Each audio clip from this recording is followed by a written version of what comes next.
Okay. Izi mubona ni imbuto za chia seed, kubo duherukanye barabyibuka. Duheruka hano mu byumweru 2-3 bishize, byose twari tuje mu kiganiro ndetse n'uyu muhinzi tumubaza amakuru ku birara n'iki gihingwa dukurikirana cyitwa chia seed. Mbere yuko dutangira, kugira ngo tugire ibibazo tumubaza, n'ufite amatsiko akagira ibyo amubaza, yamanza yatwibwira. Murakoze, nitwa Nduwamungu Theoneste, nkaba nkorera muri aka karere ka Kirehe mu murenge mu kagari ka Nyagasenyi. Tubahaye ikaze muri uyu murima, ndetse tukaba tubashimira uburyo mudusuye, kugira ngo rero twakomeza gahunda y'ikiganiro. Ndabona hari n'abashyitsi, ndagira ngo nabo batwibwira kugira ngo dukomeze gahunda. Murakoze. Okay, mbere yuko ngira ikindi babaza, reka manze nereka abadukurikiye uko chia seed zimeze. Ikindi kandi mbere kugira ngo twinjire mu byo dufitiye amatsiko ku y'inshuro, reka uyu mugenzi wawe atwibwire nawe. Murakoze, nanjye nitwa Ntibambirwa Pierre, nkaba ndi umuhinzi mugenzi wa Nduwamungu, ariko mu by'ukuri ubwo tukaba twagize amatsiko yo kuza kureba iki gihingwa cyiwe natwe duhinga, ariko muri rusange aradukuriye muri uyu murenge ukurikije uko mbibona. Okay, ukiri aho ngaho ndakubaza ikibazo. Ubushize twari kumwe mu kiganiro waje kureba, uyu munsi se hari ibindi byaba birenze ku byo mwaganiye ubushize wenda wabagiriye amatsiko? Nkurikije ko ubushize iki gihingwa twagisanze, mu by'ukuri ntabwo cyari gifite isura nk'iyo tukibonanye uyu munsi, ahubwo nkibaza hari ibisa n'icyatsi, ibindi biri gusa n'ukundi kuntu. Nkibaza ibyasarurwa ni ibihe, ibyeze ni ibihe, ibitarera ni ibihe, ese biri mu ruhe rugero? Nka we wenda niwe nabaza akurikije uko igihingwa cye akizi. Okay, murakoze. Ndagira ngo bagaragarize iki gihingwa cya chia seed. Nk'iyi chia seed ireze, irumye, igeze igihe cyo gusarurwa. Okay.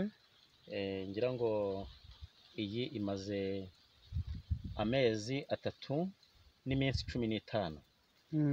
Ngira ngo rero muri iki cyumweru tugiye kuzatangira ku itariki 25, tugiye gutangira igikorwa cy'isarura, ku buryo ibikoresho byarateguwe ndetse n'abakozi bararinganirijwe. Twabahaye amahugurwa y'uburyo bagiye kudufasha gusarura iki gihingwa. Ngira ngo rero ni icyo twabasobanuriraho. Dukurikije rero iki gihingwa kiri ku isoko, kandi ni igihingwa twashishikariza buri muntu uwo ari we wese kuba yagihinga, kuko urumva uko kijegerana. Aya ni amafaranga ajegera, ni amafaranga ajegera. Niyo mpamvu rero buri muntu uwo ari we wese, ndetse n'abandi bari buze mu kanya, hari abari buze kudusura baje kureba uko iki gihingwa kimeze, nabo twiteguye kubakira tukabereka uburyo bagihinga. Murakoze. Murakoze. Nanjye tugiye kubana muri aya matsiko atangaje. Nitwa Theogene, ndi umugoronome ukurikirana iki gihingwa. Ariko impamvu mba mbasuye tugakorana ikiganiro nk'iki ngiki, hari abahinzi benshi baba bavuga ati mwajya mutwereka abantu bakora n'iki, kandi baba badashoboye kuba bageraho ku murima direct. Niyo mpamvu tuba tuje ngo dukorane ikiganiro nk'iki ngiki, ibibazo mubibazwe mubisubize, kandi mumara abantu impungenge zibirebana n'ibishoro ndetse no gukoresha iki gihingwa n'akamaro kacyo. Ubwo twakomeza tukareba inguni zose zitandukanye z'umurima, tukagenda twereka abantu kugira ngo n'abazagira ibyo bababaza ku matelefone muzagira icyo mubasobanurira. Ni nako turagenda tubaza ibibazo. Mbese izi mbuto zawe zirangije amezi 3 koko nibyo? Ubwo mu gusarura urateganya kuzasarura ukoresheje iki? Uzasarura gute? Iki gihingwa twiteguye gusarura, twateguye imifuka mishya yo kuzasaruriramo. ndetse dutegura amashitingi mashya yo kuzarambikaho izi mbuto, dutegura na purenti zo kuzarambikaho imifuka tuzaba twasaruye. Hari n'imashini dufite tubasha kuzakoresha izadufasha mu gutunganya uyu musaruro kugira ngo ubashe kugenda ugere ku isoko ari umusaruro w'umwimerere, kuko iki gihingwa mureba uburyo cyahinzwe, abenshi bakunda kwibaza bati se nta fumbire y'imvaruganda dukoresha? Oya, dukoresha ifumbire y'imborera y'umwimerere, ndetse ubutaka bukaba butunganije neza. Niba haruguru hari umuntu ufite ubutaka yakoresheje imvaruganda, twe dusigaho metero 5 kugira ngo ya fumbire itazabasha kwinjira mu murima, bityo tukagira umwiteguro uhagije kugira ngo iki gihingwa mpuzamahanga kibashe kugera ku isoko ari igihingwa cy'umwimerere. Ukiri aho, metero 5, izo metero 5 zinteye amatsiko. Bwira abatwumva, izo metero 5 zimara iki? Ese zisigaraho ubutaka buriho ubusa? Ukabasobanurira bakumva neza izo metero 5 kuki uzisigaho, uba wirinda iki? Kuki hose utahahinga? Izi metero 5 ku murima wanjye nzisigaho ku mpamvu zikurikira: mba nirinda amazi ashobora kuva mu murima wo haraguru kwa mugenzi wanjye, akoresha ya fumbire y'imvaruganda, hanyuma akagera muri wa muringoti nacukuye haraguru mu murima, ku murima wanjye.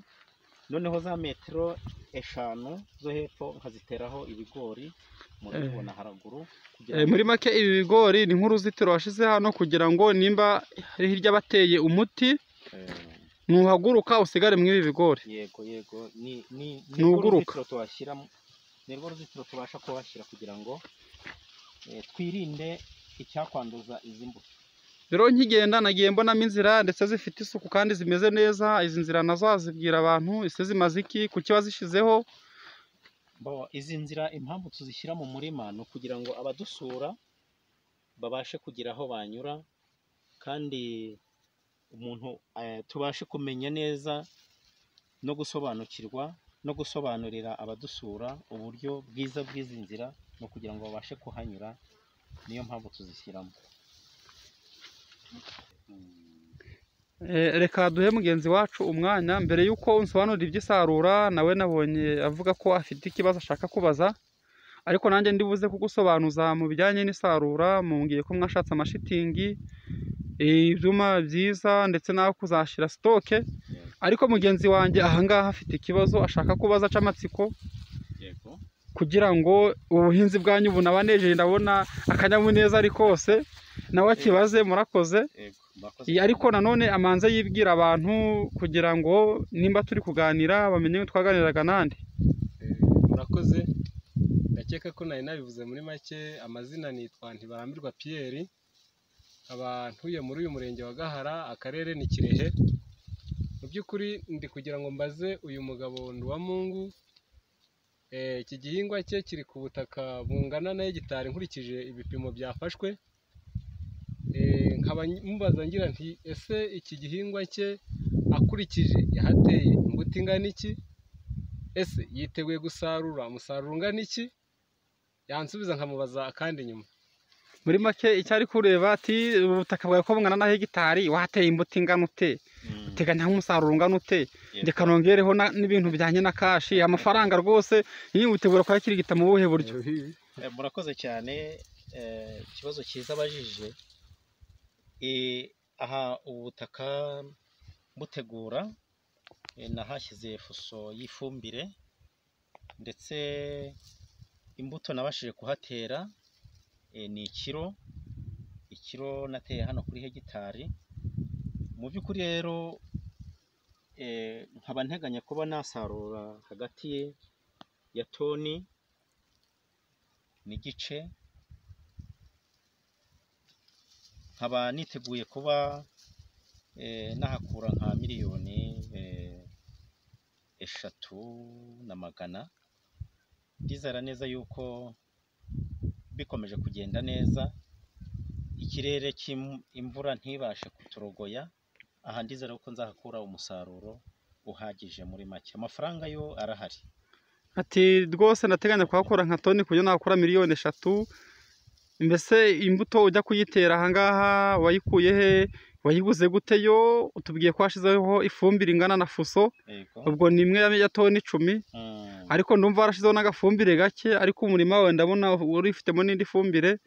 Ese ibyo bintu ubikarikiriye hamwe ukabara ibyo washoye, ukabara abakozi washizemo, urabona warashoye nk'amafaranga angahe ku buryo twagereranya n'umusaruro uteganya kuzakuramo, bikadufasha kuba twamenya ngo burya CHA itanga umusaruro kuri iki kigero? Murakoze cyane. Nkurikije ifumbire nashyizemo, abakozi maze gukoresha, kuko imirimo irakomeje, ubu nibwo hagiye kuba akazi isarura rwose. Nk'uko nabibabwiye, abazasarura nabashije kubaha amahugurwa uburyo bayisarura, n'ibyo gusarura ibikoresho birahari twarabiteguye. Ahangaha rero ndateganya kuba nahakura, nk'uko nabibabwiye, toni 1 cyangwa se 1 n'igice. ni ukuvuga ngo nkurikije imirimo n'ubundi nteganya kuba nahakorera ikomeje, ntabwo nzabura nk'ibihumbi 700 mbasha cyangwa na 50 gutyo mbasha gushora muri iki gihembwe. Ariko ni ukubera ubutaka ari ubwawe, ntawe mwabuguze? Ubutaka ni ubwanjye. Ifumbire ni yawe, ntawe mwayiguze? Yego, ifumbire ni yawe. Niyo mpamvu uteganya, ariko ndakeka ibyo bigiyeho ntabwo yabura miliyoni ishorwa. Yego. Kuko ntabwo wakwitegura gufata miliyoni 3 mu mezi 3 utarashoye, ntibyumvikana. Isambu ni iyanjye, ifumbire nayo dukora amapomposite tukayakorera ahantu tuvanze n'ifumbire y'amatungo n'ibyatsi biboze. Niyo mpamvu igishoro kingana gutyo hafi ibihumbi 700 na 750. Niyo mafaranga ndi guteganya kuba nzaba nahakura. Yego, murakoze. Pierre nawe nimba hari ikindi yaba gifite, kuko turimo turashaka gutaha, nuko twari kwanze kunyura ku muhinzi tutamuvugishije, nawe yagira ikibazo abaza. Ikindi gikurikiyeho, ikindi kibazo nabaza, ushobora kukinsubiza nkawe agoronome cyangwa se umuhinzi akakinsubiza. Ese iki gihingwa iyo kimaze gusarurwa ukaba umaze hari uburyo gihurwa kimaze gushyirwa mu mifuka, hari uburyo ushobora kongera kwanika warahuye cyangwa wanika amahundo? Reka ngisubize nk'umugoronome ubikurikirana, nubwo n'umuhinzi nawe abizi ko yarabihuguriwe. Iki kibazo waje ni cyiza. Ubu ngubu agiye gusarura, wenda nubwo araza kubitubwira, harabaho gusarura izi zumye, kanereka abantu. Harabaho gusarura izi zumye, ni ukugesa bakazica nk'uko basarura ingano n'umuceri n'ibindi. Aya mahundo bamara kuyasarura niyo wanika, hanyuma tuzabaha imashini izihura, kuko igosora ntiraboneka. Bazihure zimaze kuma, bashyire mu mifuka myiza nk'uko yabivuze. Ubwo namara gushyira mu mifuka myiza, azashyira muri stoke, tuzahita tuza kubifata, tunamwishyura amafaranga, atangira ashyirigita ifaranga rye. Ariko mu gusarura rigira ibice byinshi, wenda twasobanurirwa n'uyu muntu, mbese ko tubona bimwe byumye, ibindi bitari byuma, bimwe ari imihondo, ibindi bigifite ibara ry'icyatsi. Mbese gusarura ubwo uzaza ukure ruhande? Oya, murakoze. Nk'uko twabisobanuriye abazadufasha mu gusarura cyangwa uko iki gihingwa gisarurwa, ubundi umuntu afata izi zumye nk'uko izi zumye neza zigaragara. Izi nizo umuntu asarura. Umuntu azisarura mu byiciro bibiri. Icyiciro cya mbere cy'izi zumye wongera kugaruka nyuma y'icyumweru, izi zindi nazo zarumye ukabasha kuzitunganya ukazishyira muri stoke ukazanika neza. Ibyo rero bituma umusaruro ugenda neza, wirinda bya bihuhwe, kandi usarura imbuto zeze neza z'umwimerere. Reka tujye ku rundi ruhande, niho turi buze kubona ibindi bibazo tukubaza. Ariko ndakeka ahangaha hajya kuhahinga, ndakeka aha ndabona ni imusozi zareze neza, wagira ngo haguye imvura nyinshi cyane. Mbese ubwo twakwemerera abantu ko CHA zishobora kwera n'imusozi, cyangwa ni ahantu mu mazi gusa? Igihingwa cya CHA cyera mu misozi miremire ndetse no ku bishanga, ariko imusozi bisaba kugihinga kare ukajyana n'igihe kugira ngo ubashe kugisarurira igihe. Iyo ukoresheje rero ifumbire y'imborera, kuko kizirana n'ifumbire y'imvaruganda, ntabwo gikoreshwa ifumbire mvaruganda. Nk'uko rero mwabibonye, aha hantu ni ahantu nkorera mu buryo bw'umwimerere. Iyo ukoresheje ifumbire y'imborera kibasha kwihanganira izuba. Ni igihingwa kibasha kwihanganira izuba nk'uko nari mbibabwiye, amatungo ntabwo abasha kucyona. Ni igihingwa cyifitemo ubushobozi. Yego, murakoze. Reka nibutse n'abantu badukurikira buri munsi kuri iyi channel Theogene Maniriho ko n'ubutaka bwiza bwa Chiacid cyane ari ubutaka buvanzemo urubuye. nk'ubu ngubu ndi kubereka aha ngaha Chiacid ihinze, murabubona ko ari ubutaka bwiza burimo urubuye. Ikindi nanone akamaro ko guhinga ku butaka burimo rw'urubuye, ndavuga umucanga ndetse n'itaka rivanze, igihingwa kibasha guhumeka neza, kandi Chiacid yeza ahantu ibiremereye kurusha izahinzwe ahandi hantu. Ubwo nibutsaga abadukurikiye ubutaka bwiza bwa Chiacid kurusha ubundi ni ubutaka bumeze nk'ubwo ngubwo. Nk'ubu mberetse kuri kamera, ndakeka mwese mwabubonye. Ubwo twajya ku rundi ruhande tukakubaza utundi tubazo nk'abanyamatsiko bashaka kumenya, ariko turagenda tunaganira.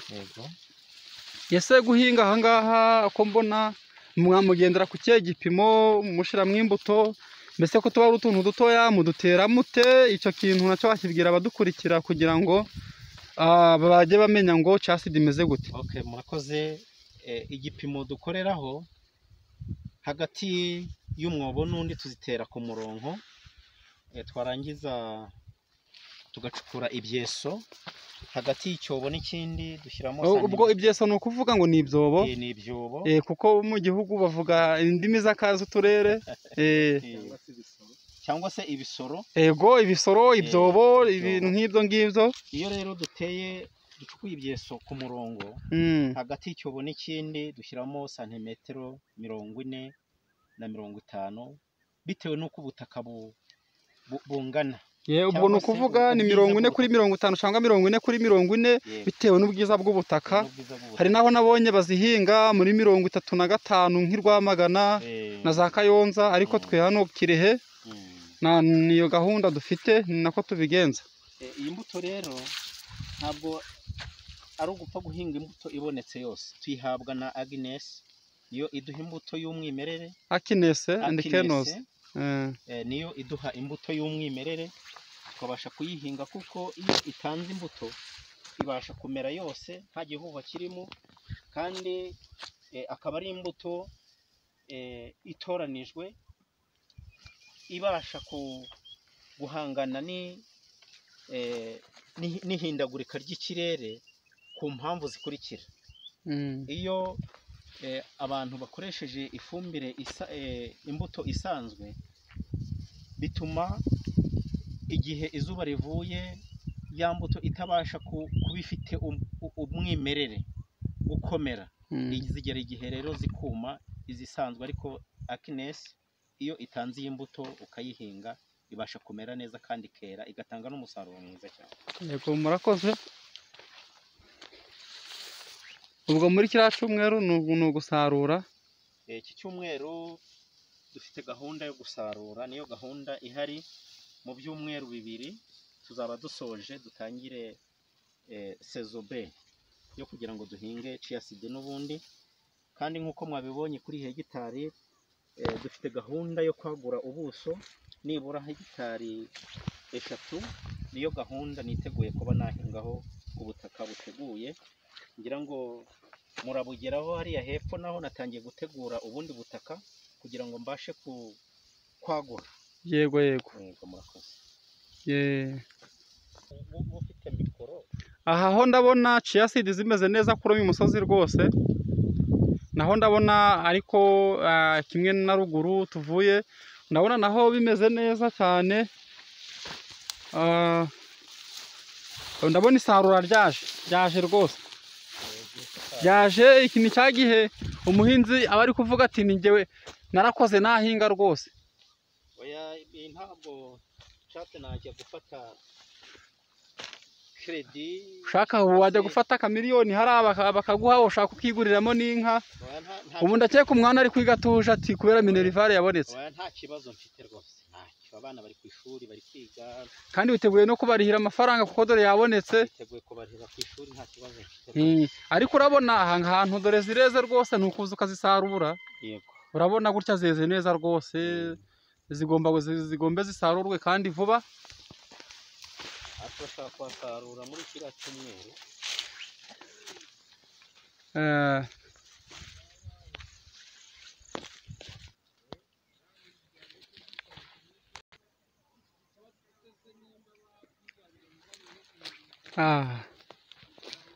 zaje rwose.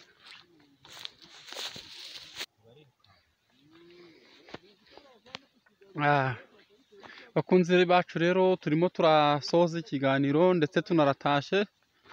Uyu ni wa murima twaganiriyemo, ni nawo tukirimo. Urabona ko ari ibintu bishimishije cyane. Ariko nyuma yo kubasezera, reka mbabwire ko urabona uyu murima bitewe n'amafumbire atandukanye, hari aho uri gusanga zikiri vert, ahandi ziri jaune, ahandi zumye, ziri très sèche cyangwa se vert dry. Ubwo ku bindi bisobanuro uyu muhinzi araza kubaha nimero ya telefone yanjye irahari, murayibona hasi kuri cano. Mwakomeza mukabaza amakuru, tukabasangiza ku bumenyi bw'iki gihingwa gikomeje gutera imbere cyane, kandi gikomeje kuzamura abantu batandukanye mu gihugu. Niyo mpamvu rero ku bw'ibyo tugomba kubaha nimero za telefone, mukajya mutubaza, mukabaza amakuru yacyo, dore ko kivura ibintu bitandukanye. Ni igihingwa gituma umutima ukora neza, ni igihingwa cyera imbuto zitwa chia seed. Izo mbuto za chia seed zikagirira akamaro ubwonko. Ni imbuto warya zigakura imyanda mu mubiri ukaba utarwara kanseri. Ni imbuto ushobora gushyira mu gikoma ukavanga, nyuma y'iminota 30 ukakinywa. Ni imbuto ushyira mu mazi, ndetse n'imbuto zikoreshwa mu kugabanya umubyibuho ukabije. Mbese muri make ntabwo warya izi mbuto za chia seed ngo ube warwara indwara z'umutima, kuko ziregera ibyo bita control blood pressure, zikontorora umuvuduko w'amaraso. Ndetse n'imbuto urya ukabasha kuba wakira mu mara, nturwara amara. Hari n'ibindi byinshi cyane uzabikenera, azahamagara kuri nimero iri hasi tumuhe dokima ibivugaho. No kuzirya ni ukwiyongerera ubudahangarwa bw'umubiri. Ugasanga umuntu ni umusaza ariko aracyakomeye, umuntu ni umusaza ashoboye gusoma, ni umusaza ariko ugasanga ashoboye kwifatira umwanzuro, kwizirika ku cyo abonye, bitewe n'izi mbuto za chia seed. Ubwo rero reka mpe umwanya uyu muhinzi twasuye, ni uwo mu murenge wa Gahara, ni akarere ka Kirehe. Ni umuhinzi wazitayeho cyane, yakurikije akamaro kazo ku buzima ndetse n'akamaro kazo mu byo guteza imbere ubukungu bwe ndetse n'ubw'igihugu. Araza kubaha nimero ya telefone kugira ngo n'undi washaka ubumenyi ajye abaza. Murakoze. Nagira ngo mbaze goronome, ese iki gihingwa ko atubwiye ko gifite akamaro kanini cyane mu mibereho yacu, haba mu buzima n'ibindi, ku mafaranga, ese nta bindi yatubwira cyaba kivamo, akatubwira ku isoko ko bimeze? Ese gifite isoko? Umuntu wagisaruye afite uburyo yahita akigurishamo? Isoko rirahari ryaguye ku buryo mbese mu gihugu cyangwa se n'ahandi hantu?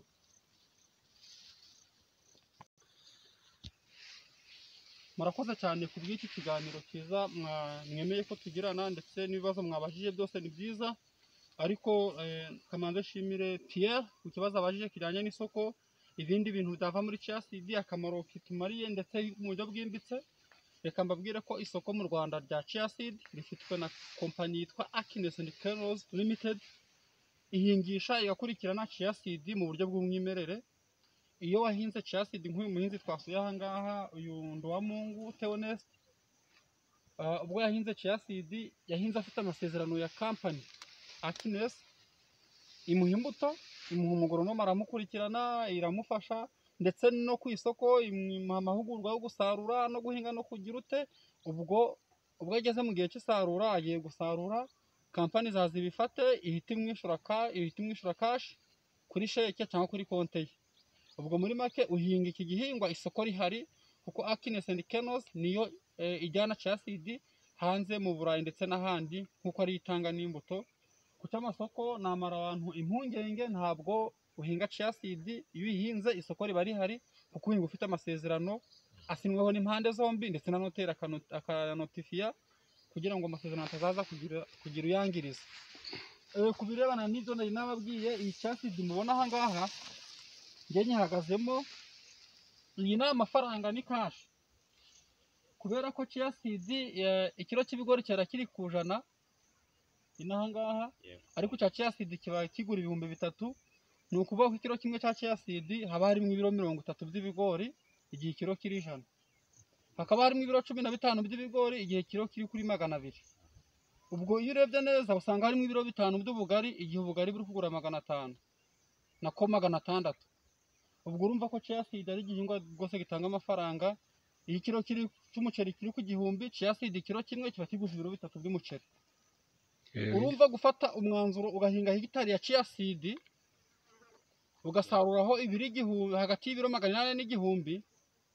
Ibaze nawe nimba ushaka kuzarya ibirayi n'ibigori, ibaze ibyo biro birimo nimba wazabona naho bishira, uretse kugenda ukagura n'inka ukaragira ukagira ute ukanarya n'ibindi. Abahinzi ba chia seed cyo bakundira chia seed, ibaha amafaranga menshi mu gihe gito, akubye inshuro nyinshi bya bindi bashakaga mu buzima busanzwe. Ako ni akamaro ka mbere nashaka kugira ngo nkubwire. Ku buzima busanzwe iyi chia seed ubona ishobora gusebwa igakorwamo ifu ikaribwa, kandi ikavura bya bindi byose nababwiye. Iyi chia seed mubona ishobora kuribwa uko yakabaye, kwa kundi barya amasaka. Ubu ngubu reka ngereka abadukurikiye, reka nze kano ngahombe nyereka abadukurikiye, zana kamera bayibone. Utubuto ni duto cyane uko dusa, dore ngutu mu kiganza cyanjye rwose. Utu tubuto dushobora kunywa amazi inshuro 6 ukubye umurambararo watwo, tugira umurambararo wa milimetero 1, ariko iyo bigeze mu mazi tugire milimetero 6 kuko twikuba inshuro 6. Ubura gufata ikiyiko kimwe rwose ugashyira mu mazi ashushe, cyangwa mu gikoma, cyangwa mu mata no mu bindi binyobwa, ukavanga neza. Ushobora gusanga kikubye nk'inshuro 3 zatubutse mu nyuma y'iminota 30. Ndetse iyo unyweye ayo mazi agishushe, ku bantu bafite umubyibuho ukabije uragenda. Ikindi cya chia seed ushobora kuzikorwamo n'amavuta. Ni amavuta bisiga. Ayo mavuta bashobora kuyisiga, amavuta urya akagira ute akakubera nk'umuti, ukagira ubuzima buzira umuti. Ubu kampani yamaze kubona imashini itunganya chia seed, amavuta batangiye kuyakora, ariko ni amavuta rwose aba ameze neza nka Yerayo, ndetse arutabona gake kuko agira umumaro uhagije. Rwose chia seed nababwira ko ifite umumaro ukomeye ku buzima bwacu ndetse no ku mafaranga. Ibaze nawe guhinga chia seed nyuma y'amezi 3, ikiro kimwe kikaba gihwanye n'ibiro 6 by'ikawa byereye amezi 12. Ibaze izo nshuro abo uhinze mu mwaka. Ubwo rero urumva ko chia seed ari ku ruhande rw'amafaranga, ku ruhande rw'ubuzima bwacu. Chia seed rwose yaje ije guteza imbere abahinzi ngo bazamuke. Abayimenye mbere ubu barakirigita ifaranga, amazu barayujuje. Ubwo rero murakoze cyane ku bw'uyu mwanya mwiza, dore burije turatashe, nubwo tugiye hafi ariko tugomba gutaha kare, kandi mukomeze kugubwa neza. Ahubwo nasaba umuhinzi twasuye kugira ngo abwira abantu telefone. Hari abantu baba badashaka kuvugana na agoronome, ariko bashaka kwivuganira n'umuhinzi ubikora. Rwose yaza akegera kamera zacu akabwira abantu telefone, nimero ye, kandi akajya atanga ubusobanuro buhagije. Murakoze bwana agoronome ndetse n'umuhinzi mugenzi wanjye wadusuye. Nimero ya telefone ni 0784 499 13 68. 0784 499